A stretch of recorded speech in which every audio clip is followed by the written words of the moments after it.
नरेंद्र मोदी से नीतीश कुमार की मुलाकात के बाद जीतन राम मांझी ने भी पलटी मार ली है। जो जीतन राम मांझी एक और मंत्री की मांग को लेकर राग आलाप रहे थे, जो जीतन राम मांझी कह रहे थे कि महागठबंधन की तरफ से आरजेडी और कांग्रेस की तरफ से मुझे मुख्यमंत्री बनाने का ऑफर दिया जा रहा है, मेरे बेटे को डिप्टी सीएम बनाने का ऑफर दिया जा रहा है। अब वो जीतन राम मांझी सीधे तौर पर पलटी मार गए हैं। ये बात हम क्यों कह रहे हैं? दरअसल इस बात को समझने के लिए सबसे पहले जीतन राम मांझी के सोशल मीडिया एक्स पर किए गए इस पोस्ट को पढ़िए। जीतन राम मांझी ने लिखा है कि मेरे लिए कोई सत्ता की कुर्सी मायने नहीं रखती, बस गरीबों, मजलूबों, दबे कुचलों के हक और हकूक की आवाज उठती रहे, उनका काम हो यही काफी है। मैं गरीब जरूर हूं, पर कुर्सी के लालच में किसी को धोखा नहीं दे सकता।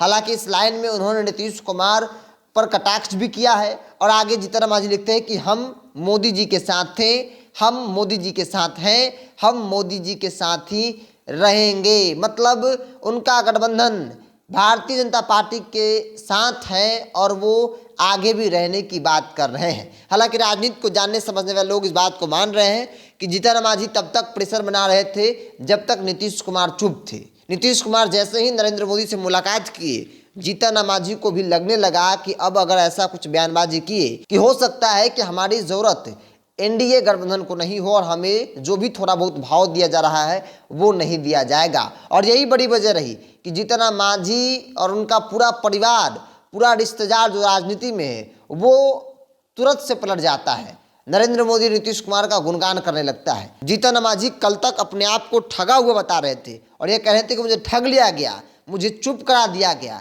मेरे हाथ में झुनझुना ठहरा दिया गया एससी एसटी मंत्रालय देकर, बल्कि मेरे पास भी बड़ा विभाग होना चाहिए था, मेरे बेटे को बड़ा विभाग मिलना चाहिए। बड़ा विभाग कौन सा?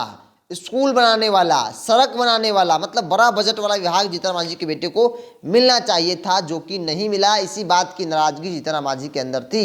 जीतन राम मांझी भी कह रहे थे कि कम से कम 2 विधायकों को मंत्री बना देना चाहिए, चूंकि परिस्थिति के हिसाब से मुझे ऑफर मिल रहा है, लेकिन हम जाने वाले नहीं हैं। जीतन राम मांझी दोनों बातों को कह रहे थे कि एक तरफ ऑफर मिल रहा है और दूसरी तरफ ये भी कह रहे थे कि मैं जाने वाला नहीं हूं। हालांकि नरेंद्र मोदी से नीतीश कुमार की मुलाकात के बाद तमाम जो सहयोगी दल हैं एनडीए के, उनको भी अब ऐसा लगने लगा है कि अब जो है वो कायदे में रहकर इनकी बातों के अनुसार काम करना होगा, नहीं तो शायद उनके लिए गठबंधन में कुछ नहीं बचेगा। और ये बात समय के साथ जीतन राम मांझी को भी समझ में आ गई, इसीलिए अब उनको यह कहना पड़ रहा है कि मेरे लिए कोई सत्ता की कुर्सी मायने नहीं रखता है, बस गरीब, मजलूबों, दबे कुचलों के हक और हकूक की आवाज़ उठती रहे, उनका काम हो बस यही है। मैं गरीब जरूर हूं, पर कुर्सी की लालच में किसी को धोखा नहीं दे सकता। हालांकि राजनीति में अगर देखेंगे कि नेता कुर्सी के लिए पलटी मारते रहते हैं, और ये बात न सिर्फ बिहार के मुख्यमंत्री नीतीश कुमार के लिए बल्कि जीतन राम मांझी के लिए भी है, क्योंकि राजनीतिक करियर में जीतन राम मांझी भी एक नहीं कई बार पलटी मार चुके हैं। शायद ही कोई दल बचा होगा जहां जीतन राम मांझी नहीं रहे होंगे।